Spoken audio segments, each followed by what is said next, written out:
vraiment ce que je fais. Donc je pense que cette rencontre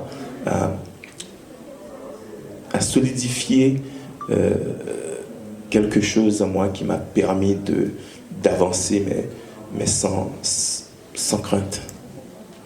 Vous voyez, on vient d'écouter Edwin Plenel avec justement l'intervention d'avant. Quand on dit qu'est-ce qu'on est, quand on est debout dans sa dignité, moi c'est ce que j'ai beaucoup aimé et apprécié dans le livre. Et je pense que même pour les jeunes, hein, c'est vraiment un livre à mettre aux mains des jeunes parce que aujourd'hui Haïti est dans un tel état qu'il y a des gens qui essayent, même des Haïtiens, qui disent qu'ils ne sont pas Haïtiens. Ouais. Alors que Nelson Mandela te dit que c'est les héros haïtiens qui m'ont inspiré. Ah mais complètement. Donc, attends, mais faut pas oublier que quoi que l'on dise, ce que Haïti a réalisé, c'est phénoménal. Pas uniquement pour Haïti, mais pour le monde entier. Haïti a déstabilisé quelque chose dans le monde. Que ce soit l'économie, que ce soit l'esclavage. Voilà, faut pas oublier de rappeler que sans Haïti, toute l'Amérique du Sud serait encore espagnole peut-être.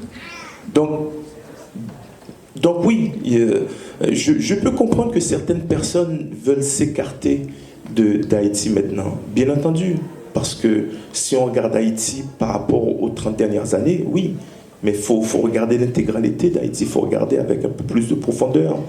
Et puis aussi, quand on regarde Haïti, quand on analyse l'histoire d'Haïti depuis les 300 ou 400 ans, il faut aussi analyser le pays dans lequel on est maintenant pendant ces 300 ou 400 ans et maintenant comparer et pour pouvoir vraiment tirer une bonne conclusion. Donc je peux comprendre qu'on essaie de s'écarter d'Haïti, mais voilà, il faut aussi reconnaître certaines choses.